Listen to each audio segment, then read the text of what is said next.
Robert Kennedy's big brother, Senator John F. Kennedy, had set his sights on the White House. But just to become the Democrat presidential candidate was a battle.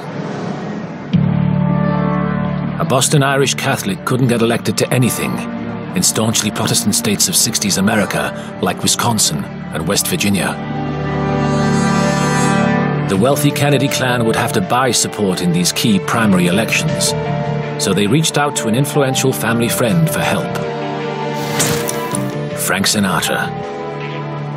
Sinatra was a friend of the Kennedy family, and Jack Kennedy in particular. Frank, in his turn, had a friend and business partner who knew all about getting his way in politics. Sam Giancana. I have every reason to believe that there was mob money in the West Virginia election. The person who handled the money was Frank Sinatra.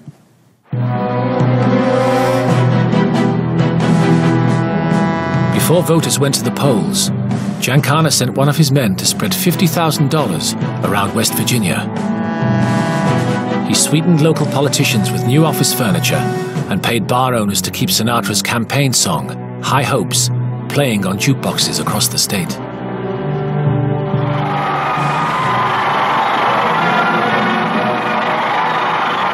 Giancana's efforts seemed to help get the Kennedys over the first hurdle.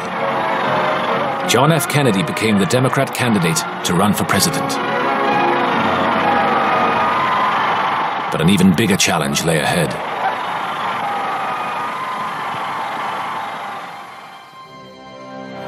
In November 1960, John Kennedy faced the sitting Vice President, Richard Nixon, in the race for the White House.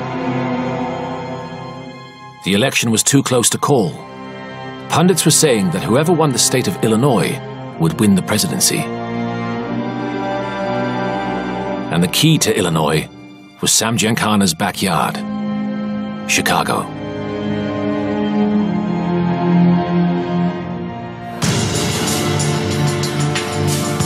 Giancana's Chicago outfit knew all about how to swing votes in their city. They'd been doing it for generations. In this city, no criminal enterprise is going to work until they've got the politicians in their pocket. He had the politicians, and I mean all of them. One ruse was to send scores of people from precinct to precinct, illegally voting in each one. Another well-worn trick was ghost voting, impersonating deceased residents of a precinct. Mob-controlled unions were prevailed upon to vote Kennedy to a man. There were even claims that Giancana's hoods intimidated voters at the polling stations. Listening to the radio, listening to the returns coming in, it was obvious that there was a theft underway. Not since 1916 had the presidential election result been so close.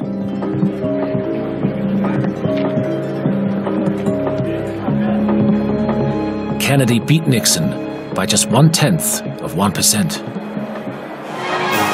Somewhat afternoon on the day after the election, Senator Kennedy received a telegram from the vice president congratulating him on his victory. With this in his pocket, Sam Giancana was quick to claim that it was he who had elected Kennedy to the White House. While most dispute this, Giancana certainly expected payback. Giancana can legitimately think that he had done his work and that he had tipped it and that he could expect some result. Giancana expected the new Kennedy administration to get Bobby off his back. He told an associate, "Bobby will just be another goddamn lawyer soon. They promised me they'll take care of him." I am, in my mind, convinced that there was a deal cut. That if Giancana would get Illinois for the Democrats, that he would be given free hand. Giancana prophesied to the outfit a lessening of government harassment in Chicago and Las Vegas. He couldn't have been more mistaken.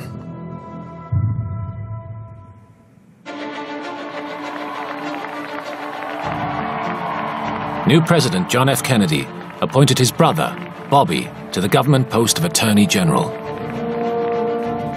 I have felt that we should secure the best talent we could get for every position, regardless of party, regardless of any other factor.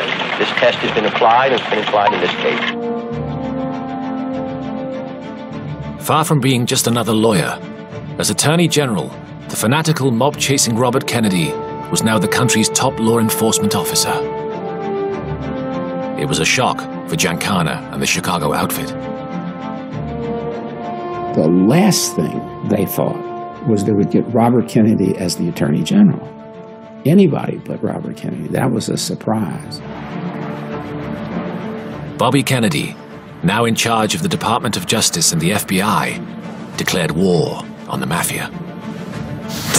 I think that in the field of organized crime, I think it's a very serious situation that's facing the country at the present time.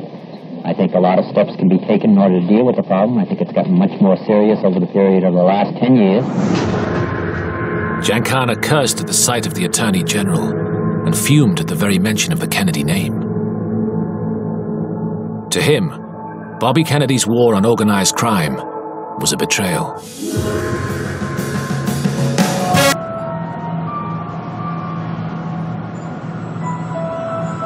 But just as Giancana reached the top, the government turned on organized crime. An eager young lawyer began fighting to see him and his kind fall. Robert Kennedy.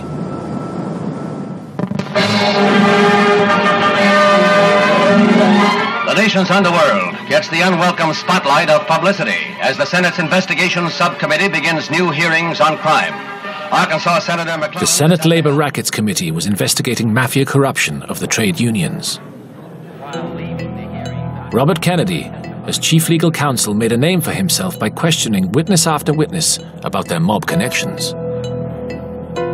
Did you say that SOB, I'll break his back? Who did you make it about? I don't know. I may have been discussing somebody in a figure of speech. Well, who did you make the statement? Whose back were you going to break? I don't even remember it. Well, whose back were you going to break, Mr. Hoffa? Figure of speech, I don't even know who I was talking about, and I don't know what you're talking about. I mean, it was real-life drama, and it was exciting to watch. On the 9th of June, 1959, the witness was Sam Giancana. You tell us whether if you have opposition from anybody that you dispose of them by having them stuffed in a trunk. Is that what you do, Mr. Giancana? Would you tell us... Giancana refused to answer Kennedy's questions by taking what is known in America as the Fifth Amendment. When you take the Fifth, you say essentially, I respectfully decline to answer on the grounds that my answer might tend to incriminate me, and nobody can touch you for it. Sam Giancana asserted his Fifth Amendment rights over 30 times. Decline to answer because I honestly believe my answer might tend to incriminate me. Chief Counsel Robert Kennedy seemed frustrated and goaded the gangster. Will you tell us anything about any of your operations, or you just giggle every time I ask you a question? Decline to answer because I honestly believe my answer might tend to incriminate me. I thought only little girls giggled, Mr. Giancana. Bobby Kennedy's theatrics were perhaps intended to light Giancana's famously short fuse. I think he was hoping that Giancana would explode. But, you know, I never thought he really gave a damn.